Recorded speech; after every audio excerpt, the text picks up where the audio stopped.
Useless old woman, I heard my daughter say as I recovered from heart surgery. I cried in silence. When I got better, I transferred the house to the only one who truly cared for me. I'm glad to have you here.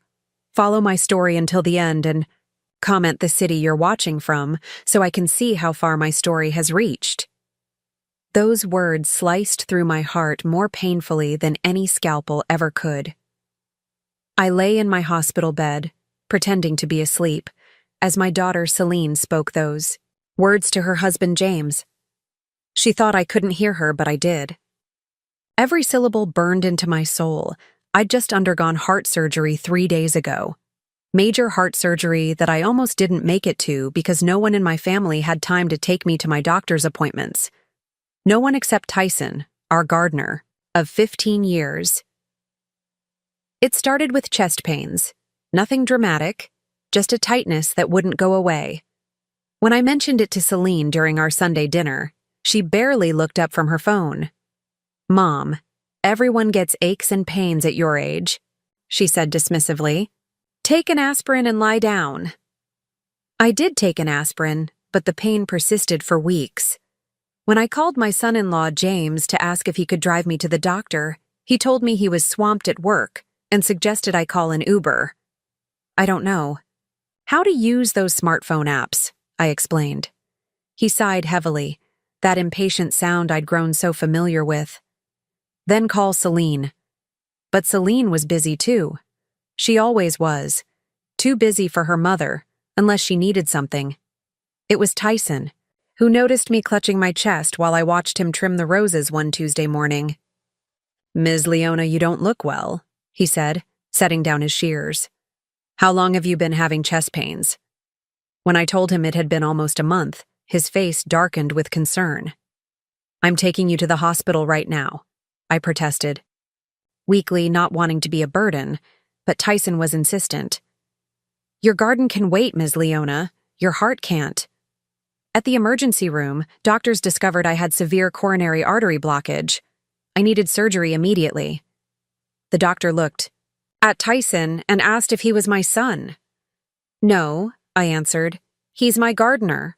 The word felt insufficient for the man who had potentially saved my life. When I called Celine from the hospital, her first response wasn't concern. It was inconvenience. "Mom, I have the charity gala tonight," she complained. "Can't they schedule the surgery for next week?" The surgeon, who was standing right beside me, shook his head and took the phone. "Ms. Celine, this is Dr. Patel. Your mother needs this surgery tomorrow morning. Without it, she might not make it to next week." Celine and James showed up the next morning, just minutes before they wheeled me into surgery. Celine was wearing full makeup and designer clothes, as if she'd come straight from a photo shoot rather than rushing to her mother's bedside. "We can't stay long," she informed me. "James has a meeting at 11. I nodded, too scared and hurt to argue. As they administered the anesthesia, I reached for Celine's hand, but she was already turning away, phone in hand. The surgery was successful, though more complicated than expected. I spent 2 days in intensive care before being moved to a regular room. That's when I discovered Tyson had been coming every day, bringing fresh flowers from my garden and sitting quietly while I slept. "You didn't have to do that," I told him, deeply touched. "The garden misses you, Ms. Leona," he said simply. "And I wanted to make sure you were okay." Celine and James visited briefly on the 3rd day. They didn't bring flowers or a card. Instead, Celine brought a stack of insurance papers that needed my signature. "The hospital billing department is being difficult," she complained. "They need these forms filled out immediately." As I struggled to sign with my shaky hand, I overheard Celine whispering to James near the door. "How long do you think she'll need care after this? We can't have her staying with us. I'm not playing nurse to a useless old woman." James's response was too quiet to hear, but Celine's dismissive laugh told me all I needed to know about his answer. Tears welled in my eyes as I stared at the ceiling, pretending I hadn't heard. 68 years old, and this is what I'd become to my only child, a burden, an inconvenience, a useless old woman. I thought about my life, the sacrifices I'd made. After Celine's father died when she was just 12, I'd worked 2 jobs to provide for her. I paid for her college education, her lavish wedding, and helped with the down payment on her house. I babysit my grandchildren whenever asked, even when it exhausted me. I'd given everything to my daughter, and in return she saw me as nothing but a nuisance. As I lay there, something hardened inside me, a resolve I hadn't felt in years. Perhaps it was the brush with mortality, or maybe it was finally hearing the unfiltered truth of how my daughter saw me. Either way, I knew things would never be the same. The tears dried on my face as a plan began to form in my mind. I owned my house outright, a beautiful colonial with a garden that had been my solace. After my husband died, it was worth over $1 million in today's market. Celine had always assumed it would be hers one day. But maybe, just maybe, it was time to reconsider what I owed to those who treated me with such callous disregard. When Tyson came back that evening with fresh daisies from my garden, I watched him arrange them carefully in the hospital vase. His hands, rough from years of outdoor work, moved with surprising gentleness. "Tyson," I said quietly, "I think I need to make some changes when I get home."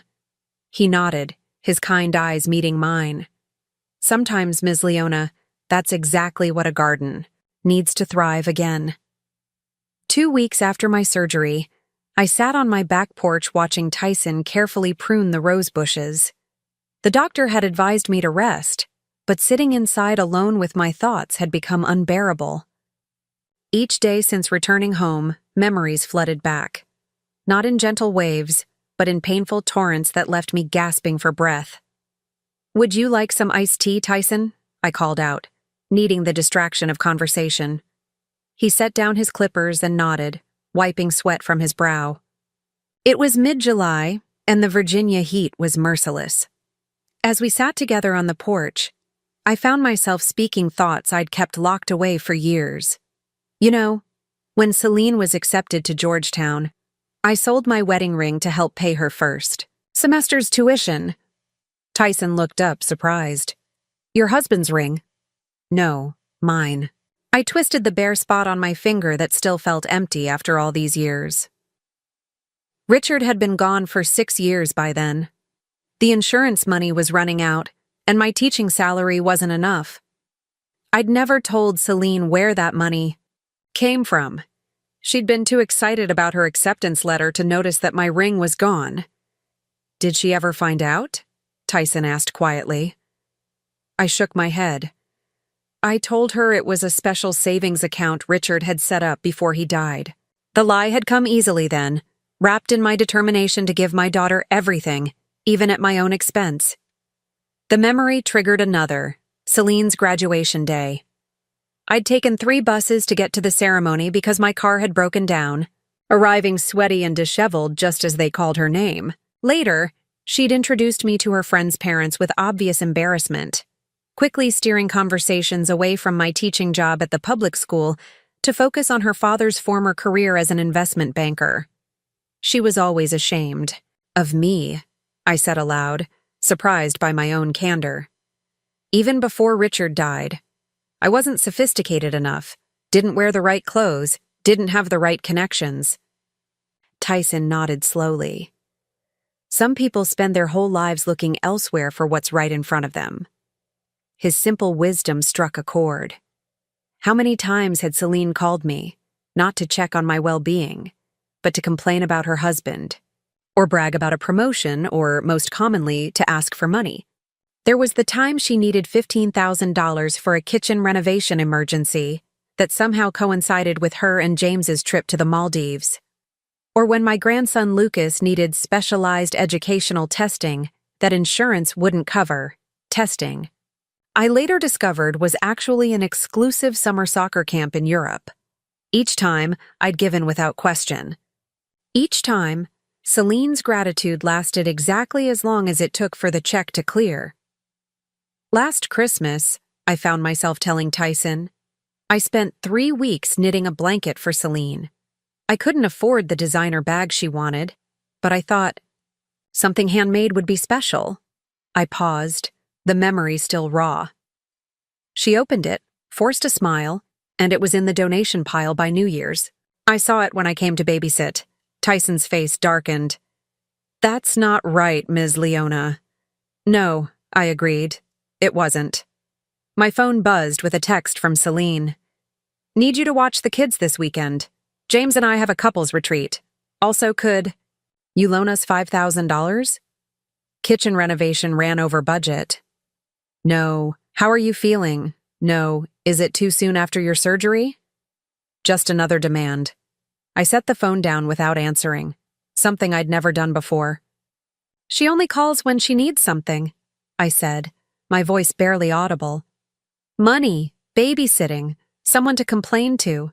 But when I needed a ride to the doctor..." My voice broke. Tyson waited patiently as I composed myself.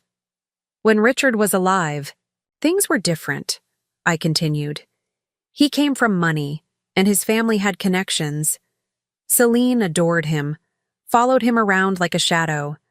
After the cancer took him, she looked at me like I was a stranger who had invaded her home. I remembered the night I'd found 14-year-old Celine crying in her father's study, clutching his photo. "Why did Dad have to die?" she'd sobbed. "Why couldn't it have been you instead?" The words had cut deep, but I'd chalked it up to grief, pulling my resistant daughter into my arms and promising I'd take care of her forever. And I had kept that promise, hadn't I? Through the rebellious teenage years, the expensive college education, the elaborate wedding, the down payment on her house. Through every crisis and demand, I'd been there, offering whatever I could give: money, time, emotional support. I'd drained my retirement accounts, worked well past when I should have retired, all to ensure Celine had everything she needed. Yet here I was, 68 years old, recovering from heart surgery, and my daughter couldn't spare 10 minutes to drive me to a doctor's appointment.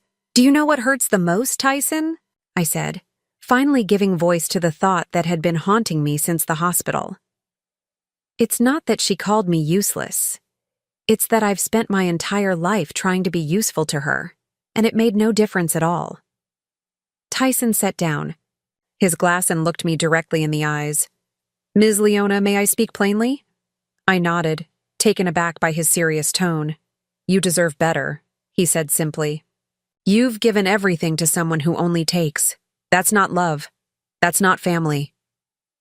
His words hung in the air between us, both painful and liberating. For decades, I'd told myself that motherhood was about sacrifice, that Celine's happiness was worth any price. But what about my happiness? What about my worth beyond what I could provide for others? The phone buzzed again. Another text from Celine. "Mom? Did you see my message? We really need an answer about this weekend." A familiar anxiety crept in, the fear of disappointing her, of causing conflict, of being even more alone than I already was. But something had changed inside me. The woman who had always said yes, who had always put herself last, was beginning to fade away. "You know," I said slowly, "Tyson, I think my heart surgery fixed more than just my arteries." He raised an eyebrow questioningly. "It's making me see things more clearly," I explained. "And I don't like what I'm seeing." As the afternoon sun filtered through the oak trees, casting dappled shadows across my garden, I made a decision. It was time to reclaim what was left of my life. It was time to recognize who truly cared about my well-being. And it certainly wasn't my daughter. As summer turned to fall, my physical strength gradually returned, but something else was healing too: my sense of self-worth. I began to look forward to Tyson's visits, not just for the garden work he did, but for our conversations. One crisp October morning, I brought coffee out to the garden where Tyson was planting bulbs for spring. Daffodils and tulips, he explained, gesturing to the carefully arranged holes in the soil. They need to sleep through winter before they can bloom. Like some truths, I said, surprising myself with the philosophical turn. Tyson looked up, a curious expression on his weathered face. You've been doing a lot of thinking since your surgery, Ms. Leona. It wasn't a question, but I answered anyway. When you nearly die, it makes you reconsider what you're living for. He nodded, returning to his work with careful precision. I watched, his hands strong, calloused, yet gentle with the delicate bulbs. Tyson? I asked suddenly. Why did you become a gardener? He paused, sitting back on his heels. For a moment, I thought he might deflect the question. Tyson had always been private. About his personal life during the 15 years he'd tended my garden. I used to be a nurse, he said finally. Of all the answers I'd imagined, this wasn't one of them. A nurse? He nodded, returning to his planting. For 12 years, worked in the cardiac ward at Virginia Memorial. I tried to picture Tyson in scrubs, instead of his worn jeans and flannel shirts. What happened? He sighed, a sound that carried weight. My wife Elaine. She had multiple sclerosis, diagnosed when our daughter Maya was just 2. He patted soil around a bulb with particular care. The last few years, she needed full-time care. I couldn't work hospital shifts anymore. I'm so sorry, I said, suddenly ashamed of my ignorance. 15 years of employment, and I knew almost nothing about this man's life. Gardening gave me flexible hours, he continued. I could be there for Elaine, take Maya to her therapy appointments. Maya has special needs? He nodded. Autism spectrum. She's brilliant with numbers, but social situations are challenging for her. A proud smile crossed his face. She's 21 now, taking college classes online. And your wife? I asked gently, already suspecting the answer from his use of past tense. Passed 5 years ago. His hands never stopped working as he spoke, as if the rhythm of planting helped him tell the difficult parts of his story. Maya and I, we're making our way. I sat in silence, absorbing this new understanding of the man who had saved my life by taking me to the hospital. A former nurse who left his career to care for his family, who still, despite his own struggles, noticed when an old woman was in distress. You never mentioned any of this, I said finally.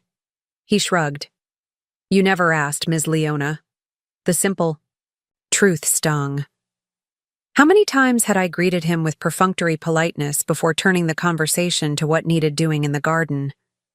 How many Christmases had I handed him a bonus check with a generic card, never wondering how he spent the holidays or if he needed more?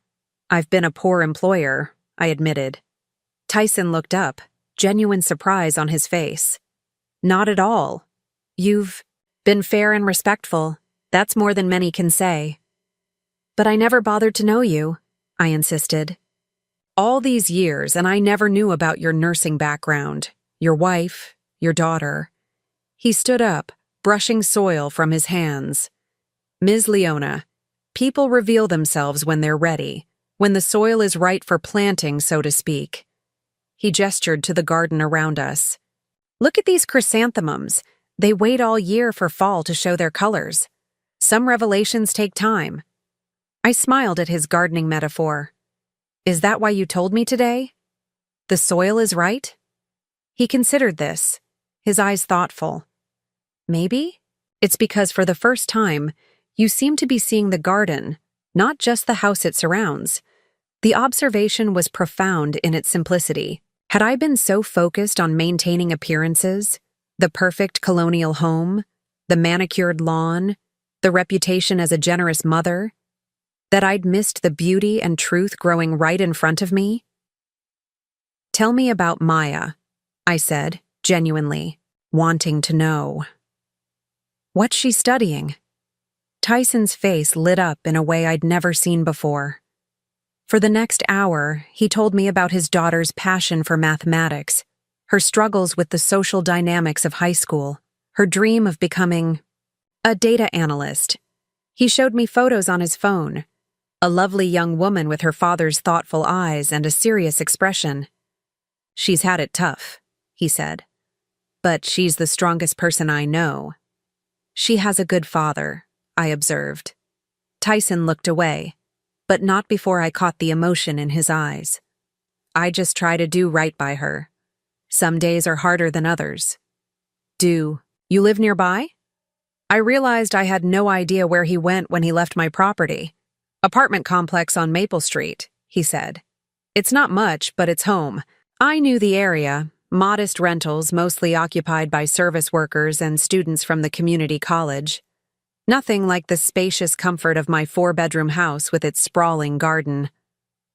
"Maya likes the quiet there," he added. "Neighbors mostly keep to themselves." As we continued talking, I found myself sharing more about my own life, not just the disappointments with Celine, but memories of Richard, stories from my teaching days, dreams I'd set aside. Tyson listened with genuine interest, asking questions that showed he was truly hearing me. When was the last time anyone had really listened to me like that? By the time he packed up his tools to leave, something had shifted between us. The employer-employee line had blurred into something approaching friendship. "Tyson," I called as he headed toward his truck. "Thank you." He turned, eyebrows raised questioningly. "For taking me to the hospital that day," I clarified. "But also for today, for talking with me." He nodded, a small smile crinkling the corners of his eyes. "Everyone deserves to be heard, Ms. Leona. Everyone." As I watched his truck disappear down the driveway, I thought about his words. Everyone deserves to be heard. Had I ever truly been heard by my own daughter? Had I ever truly heard Tyson before today? My phone chimed with a text from Celine. "Mom, can we borrow your good china for our dinner party next weekend?" No greeting, no inquiry about my health, just another request. For the first time, I saw the pattern with complete clarity, and I knew, with sudden certainty, that it was time for the soil of my life to nurture new growth. The Thanksgiving holiday approached with its usual flurry of expectations. In years past, I would have spent weeks preparing, cleaning every corner of the house, polishing silver that had been in Richard's family for generations, planning an elaborate menu to please Celine and James's sophisticated palates. This year I couldn't summon the energy. Or perhaps, more accurately, I couldn't summon the desire to perform the role of the perfect mother for people who didn't appreciate it. When Celine called to discuss Thanksgiving plans, her voice had that familiar demanding tone I now recognized. "All too well. Mom, we've invited the Hendersons this year. You remember James's boss? I told them about your cornbread stuffing. You'll need to make extra. No, how are you feeling? No, are you up to hosting after your surgery? Just instructions, expectations, demands." "Actually, Celine," I said, my voice steadier than I expected, "I'm not sure I'm up to hosting this year. The doctor says I need to avoid stress." The silence on the other end was profound. Then, "But we always have Thanksgiving at your house." "I know, but..." "Mom, the Hendersons are expecting it. James needs to make a good impression. You can't just cancel Thanksgiving." I closed my eyes, feeling the familiar pressure building, the guilt, the obligation, the fear of disappointing her. "I'm not canceling Thanksgiving," I clarified. "I'm just saying I can't host it this year." "Well, my kitchen is too small," she objected immediately. "And we've already sent out invitations with your address." Of course they had, without asking me first. "You sent invitations to my house without checking if I was well enough to host?" Celine's sigh was theatrical. "Mom, don't be dramatic. It's just dinner. You sit around most days anyway. What's the difference?" The casual cruelty of her words struck me like a physical blow. Just dinner. As if the days of preparation, the expense, the physical toll of cooking and cleaning meant nothing. You sit around most days anyway. As if my recovery from major heart surgery was some kind of vacation. The difference, I said carefully, is that I nearly died 2 months ago, Celine. My heart stopped on the operating table. Twice. Oh, here we go, she muttered, using your surgery to guilt-trip me again. I fell silent, too stunned to respond. Using my surgery to guilt-trip her? When had I ever done that? If anything, I'd downplayed my condition to avoid being a burden. Look, she continued, her voice taking on that falsely patient tone she used when she thought I was being difficult. If you're really not up to cooking, I can have it catered. You just need to clean the house and set the table. James will cover. The cost, consider it an early Christmas present. An early Christmas present. As if allowing me to not cook in my own home after major surgery was some kind of generous gift. Something snapped inside me, not with the dramatic flare of anger, but with the quiet finality of a thread that had been strained too long. No, I said. No what? No, I won't be hosting Thanksgiving. If you've already sent out invitations, you'll need to contact everyone and change the venue. Mom, Celine's voice rose in indignation. You can't be serious. Where are we supposed to go? A restaurant on Thanksgiving? That's not my problem, I said, surprising myself with my firmness. You made plans involving my home without consulting me. Now you need to make new plans. I don't believe this, she sputtered. After everything we've done for you, I cut her off. Something I'd never done before. What exactly have you done for me, Celine? Did you take me to my doctor's appointments? Did you visit me regularly in the hospital? Have you helped with my recovery in any way? The silence that followed was answer enough. I thought so, I said quietly. I'll be spending Thanksgiving with friends this year. You're welcome to join us, but I won't be hosting at my house. Friends? She sounded genuinely confused. What friends? The question stung, though it shouldn't have surprised me. In Celine's mind, I existed only in relation to her. Mother, babysitter, bank account.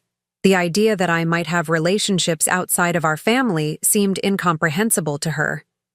Goodbye, Celine, I said, ending the call before she could respond. My hands were shaking as I set down the phone. I'd never stood up to my daughter like that before. The rush of anxiety was immediate. Had I gone too far? Would she forgive me? Was I ruining our relationship? But beneath the anxiety was something else, a sense of rightness, of boundaries finally established, of self-respect reclaimed. I made a cup of tea and carried it out to the back porch. The November air was crisp, but the afternoon sun provided enough warmth to make it pleasant. The garden was transitioning to its winter rest, but Tyson had left it neat and prepared for spring's eventual return. My phone rang again, Celine, no doubt, calling to continue the argument. I silenced it without looking. Instead, I pulled out a notebook and pen. If I was going to reclaim my life, I needed to be methodical about it. The teacher in me appreciated a good plan. At the top of the page, I wrote, "What do I want the rest of my life to look like?" The question was both terrifying and exhilarating. For so long, my life had revolved around others' needs and expectations, first Richard's, then Celine's. What did I want for myself?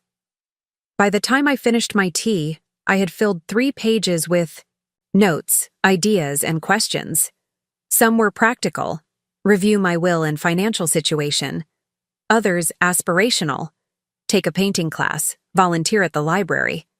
But all were focused on my happiness and well-being for perhaps the first time in decades. The last item on my list gave me pause. Speak to a lawyer about my house and assets. The colonial home had been in Richard's family for generations. When he died, he left it to me without restrictions, much to his family's dismay. They had expected it to go to Celine, to stay in the bloodline, as his sister had tactlessly put it at the funeral. I had always assumed I would leave it to Celine when I died. It was what Richard would have wanted. It was what everyone expected. But now? Now I wasn't so sure. The next morning, I made an appointment with Patricia Wilson, a lawyer I'd met through my garden club. I told Tyson I had a doctor's appointment, which wasn't entirely untrue. I did have a checkup scheduled, just not until the following week. Patricia's office was warm and inviting, with none of the intimidating legal trappings I'd expected. She listened attentively as I explained my situation, taking occasional notes, but mostly just letting me talk. When I finished, she leaned back in her chair, her expression thoughtful. "Leona, you have every right to allocate your assets however you choose," she said. "Your house is yours to leave to whomever you want. But I have to ask, are you sure about this? Family situations are complex, and decisions made in moments of hurt can have long-lasting consequences." I appreciated her caution, but my mind was clearer than it had been in years. "I've spent my entire life putting my daughter's needs before my own," I said. "I've given her everything she's ever asked for. But somewhere along the way, I became nothing more than a resource to her. A babysitter, a bank account, a holiday venue." I took a deep breath, saying aloud what I'd been thinking for weeks. I want my legacy to go to someone who sees me as a person, not a possession. Someone who values me for who I am, not what I can provide. Patricia nodded, understanding in her eyes. "Then let's make sure your wishes are legally protected." As I drove home, I felt lighter than I had in years. The decision wasn't about punishing Celine. It was about honoring myself and recognizing the true meaning of family, not blood, but care, not obligation, but love. My phone had 6 missed calls from Celine. I didn't return them. December arrived with a blanket of snow that transformed my garden into a winter wonderland.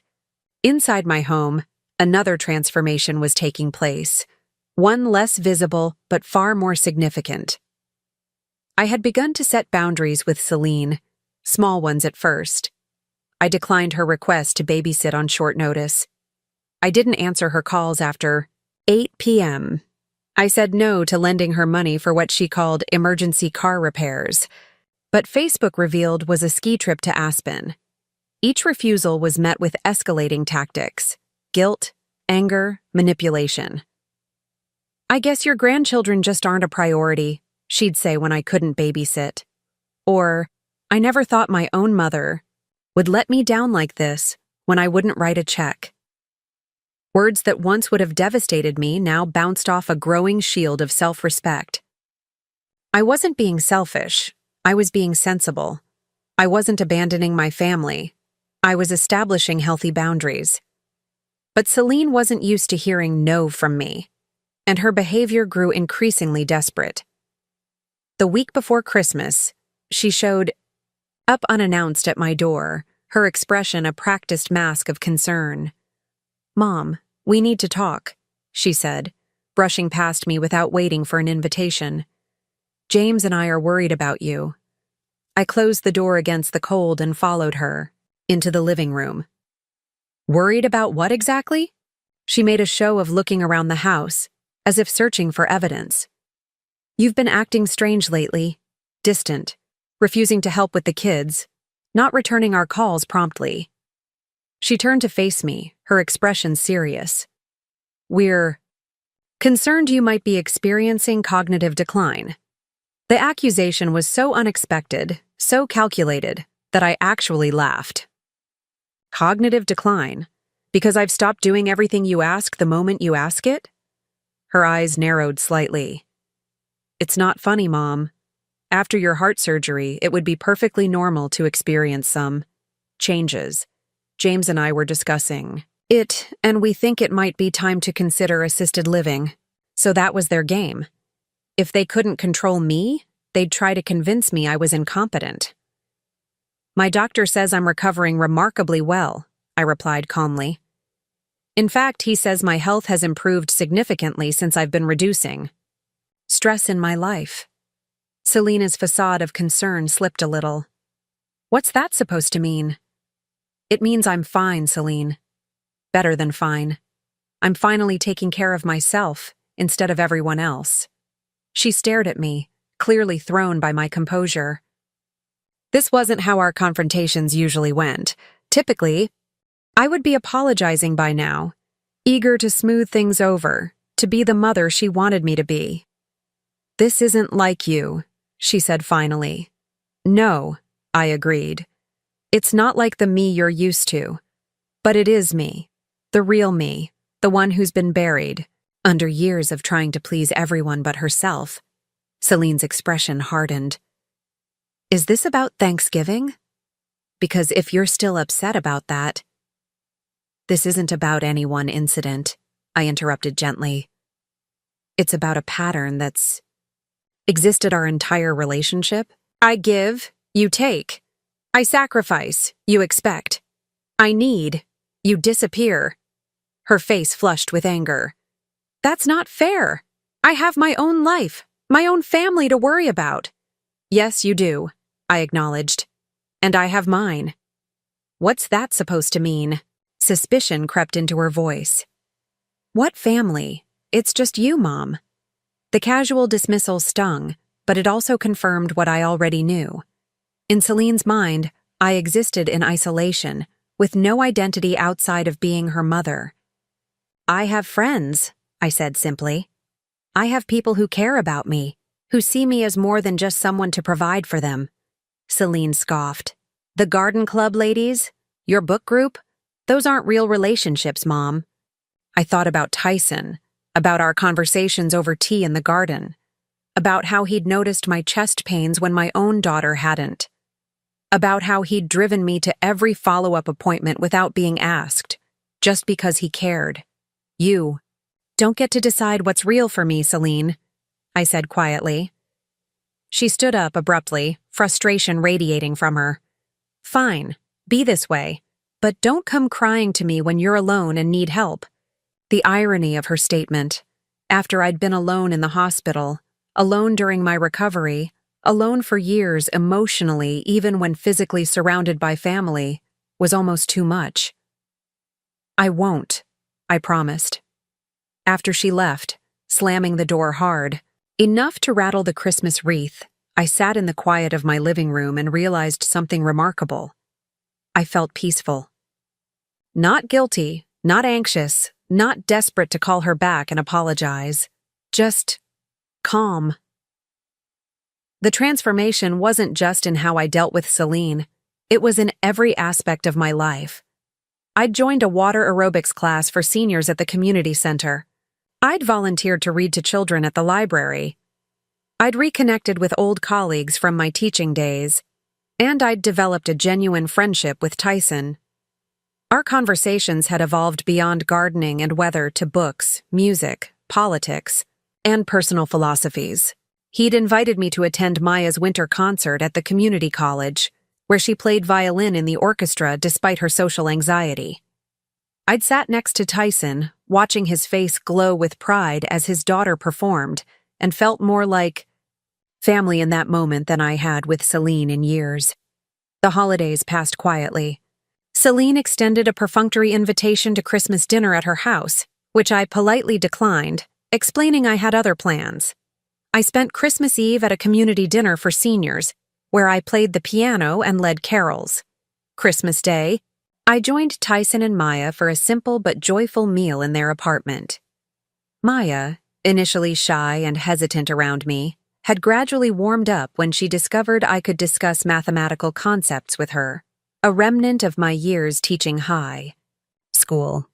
By the end of the evening, she was excitedly showing me her collection of vintage calculators, her eyes bright with an enthusiasm that reminded me of Tyson's when he talked about gardening. As January turned to February, the legal paperwork Patricia had prepared was finalized. My will had been updated, my assets allocated according to my wishes, not others' expectations. The process had been straightforward, but the emotions behind it were complex. I wasn't disinheriting Celine out of spite. I was making a conscious choice about my legacy, about who had earned a place in it through genuine care and connection. Celine continued her campaign of manipulation, alternating between angry accusations and brief periods of sweetness when she needed something. James called once, his tone patronizing as he suggested I was being influenced by unnamed others. "Your mother isn't herself," I overheard him telling Celine after I refused to co-sign a loan for their vacation home. "Maybe we should talk to her doctor." Their attempts to control me might have worked before my surgery, before I'd faced my mortality and recognized the emptiness of our relationship. Now, they simply reinforced that I'd made the right decision. On a snowy evening in late February, I sat in my living room with a cup of tea, watching the garden through the window. Even buried under snow, I could see its structure, its potential, the promise of spring waiting beneath the surface. Tyson had been right that day in the hospital. Sometimes, that's exactly what a garden needs to thrive again: change. Pruning. Away what no longer serves, making space for new growth, recognizing that some plants will never flourish no matter how much you nurture them. My phone rang. Celine again. I let it go to voicemail, no longer feeling guilty for prioritizing my peace. Whatever crisis she was manufacturing this time could wait. I was done being the useful old woman. It was time to be Leona. Spring arrived with a burst of color in my garden. The daffodils and tulips Tyson had planted in the fall pushed through the soil, their vibrant blooms a testament to patience and proper care. I found myself spending more time outdoors, tending to the flowers alongside Tyson, learning from his expertise but also contributing my own ideas. "You've got a natural touch, Ms. Leona," he said one morning as we pruned the rose bushes together. "These plants respond to you." I smiled, feeling a sense of accomplishment I hadn't experienced in years. "I'm learning from the best." He shook his head modestly, but couldn't hide his pleased expression. Our friendship had deepened over the winter months, evolving into something that defied simple categorization. He was still my gardener, yes, but also my confidant, my teacher, and increasingly, part of what I now recognized as my chosen family. My relationship with Celine, meanwhile, had settled into a strained détente. After months of pushing against my new boundaries, she had grudgingly adapted to the reality that I was no longer at her beck and call. Our interactions were less frequent and more superficial, but also less fraught with manipulation and guilt. Had made peace with the distance between us. Some relationships, I'd learned, are healthier with firm boundaries. Some, sadly, never evolve beyond transactional exchanges. I would always love my daughter, but I no longer expected her to provide the emotional connection I'd yearned for all these years. As April turned to May, I decided it was time. My health had stabilized, my mind was clear, and my resolve was firm. "Tyson," I said one afternoon as we sat on the porch after a day of gardening, "would you and Maya be able to come to dinner this Friday? There's something important I'd like to discuss with both of you." He looked surprised but nodded. "Of course, Ms. Leona. Is everything all right?" "More than all right," I assured him. "It's just time for some things to be said out loud." That Friday evening, I prepared a special meal: roast chicken with herbs from the garden, fresh vegetables, and a homemade apple pie for dessert. I set the dining room table with care, using the good china that Celine had always coveted. When Tyson and Maya arrived, both dressed a little more formally than usual, I felt a surge of affection for them. Maya had brought a small bouquet of wildflowers she'd picked herself, a gesture so thoughtful it brought tears to my eyes. "These are beautiful," I said, accepting them warmly. "Thank you, Maya." She smiled, making brief eye contact before looking away, a significant effort for her. "Dad said you like purple flowers best." I glanced at Tyson, touched that he'd remembered such a small detail. "I do." Dinner was a relaxed affair, filled with easy conversation. Maya, normally reserved, enthusiastically described a mathematical concept she was studying, her hands gesturing animatedly. Tyson shared amusing stories about particularly challenging gardens he'd worked on over the years. I found myself thinking how natural it felt, The three of us sharing a meal in this home that had so often felt too large, too empty. After dessert, I invited them into the living room, where I'd prepared coffee and a folder containing the documents I needed. "I have something important to tell you both," I began, once we were settled. "Something I've given a lot of thought to."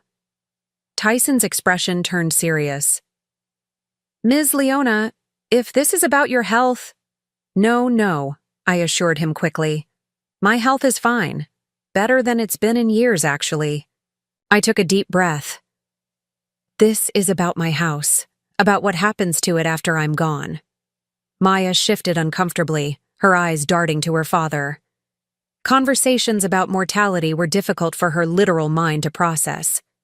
"I've updated my will," I continued gently, "and I've made some decisions that might surprise you."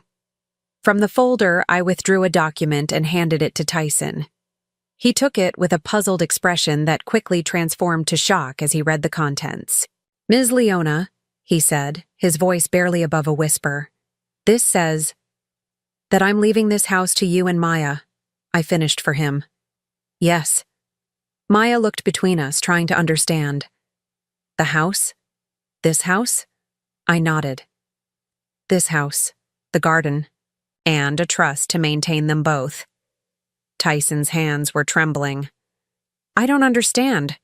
Why would you—" "Because you are the ones who truly care for it," I said simply. "And for me." I explained how the heart surgery had been a wake-up call, forcing me to evaluate who had been there when I truly needed help. How I'd realized that family isn't defined by blood, but by love, respect, and mutual care.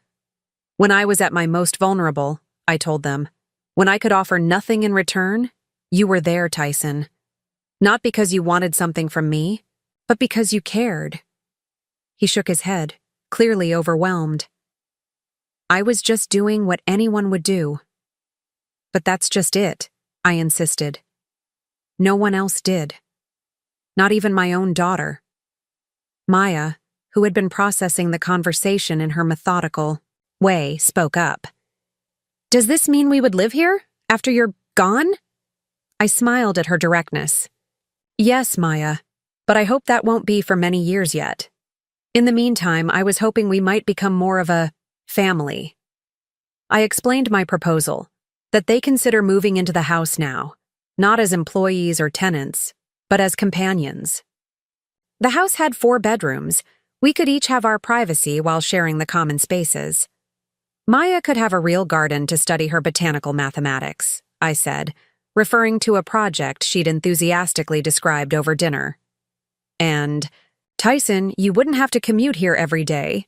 We couldn't possibly—" Tyson began. "Please," I interrupted gently. "Don't answer right away. Think about it. Discuss it between yourselves. This isn't charity, and it's not an impulsive decision. It's what I want." I didn't tell them about Celine's reaction when I'd informed her of my decision the previous week. Her initial disbelief had quickly given way to fury. She'd threatened legal action, accused me of mental instability, even suggested that Tyson had somehow manipulated or coerced me. "He's after your money," she'd spat, unable to conceive of a relationship not based on exploitation. "He's been playing you for years." Her allegations said more about her worldview than Tyson's character. In her mind, people only showed kindness when they wanted something in return, because that was how she operated. When I calmly informed her that the will had been properly executed, with my mental competence verified by 2 independent physicians, her tactics had shifted from anger to bargaining. "What do I need to do to change your mind?" she'd asked, her voice suddenly sweet. "We can visit more often. The kids miss you." The transparency of her manipulation was almost sad. She still didn't understand that this wasn't about punishing her or forcing her to behave differently. It was about recognizing and honoring genuine care. "This isn't a negotiation, Celine," I'd told her. "It's a decision I've made after careful consideration." In the end, she'd stormed out, declaring she was done with me. It had hurt, yes, but not as deeply as it once would have. The pain was cushioned by the knowledge that I was finally living authentically, honoring my own worth rather than constantly seeking approval I would never receive. Now, sitting with Tyson and Maya, I felt a profound sense of rightness. Whatever they decided about my offer to share the house, I knew my legacy would be in good hands. A week later, my doorbell rang. I opened it to find Tyson and Maya standing on the porch, each holding a small suitcase. "We'd like to accept your offer," Tyson said simply. "If it still stands." It did. That evening, the three of us sat on the back porch, watching the sunset paint the garden in golden light. Maya was inside, already rearranging her new bedroom to accommodate her books and calculators. "You've given us an incredible gift," Tyson said quietly. "I don't know how to thank you." I shook my head. "You already have, many times over. You saw me when I was invisible to my own family. You treated me with dignity when others saw only my usefulness." He was silent for a moment, contemplating the garden. "You know," he said finally, "the most beautiful gardens are the ones where each plant has room to grow, where nothing is choked out or overshadowed." I smiled, understanding his metaphor. "And where the gardener values each flower for what it is, not what he wishes it would be." Exactly. As the light faded and the first stars appeared overhead, I felt a profound sense of peace. My journey hadn't been easy. The pain of Celine's rejection, of realizing that my own child saw me as nothing more than a resource to be used, would never fully disappear. But I had found something precious in its place: authentic connection, mutual respect, and the freedom to be valued for who I was, not what I could provide. The useless old woman had discovered her worth. And in doing so, she had created a legacy of love that would flourish long after she was gone, like perennials returning season after season in a well-tended garden. Now I'm curious about you who listened to my story. What would you do if you were in my place? Have you ever been through something similar? Comment below, and meanwhile, I'm leaving on the final screen 2 other stories that are channel favorites, and they will definitely surprise you. Thank you for watching until here.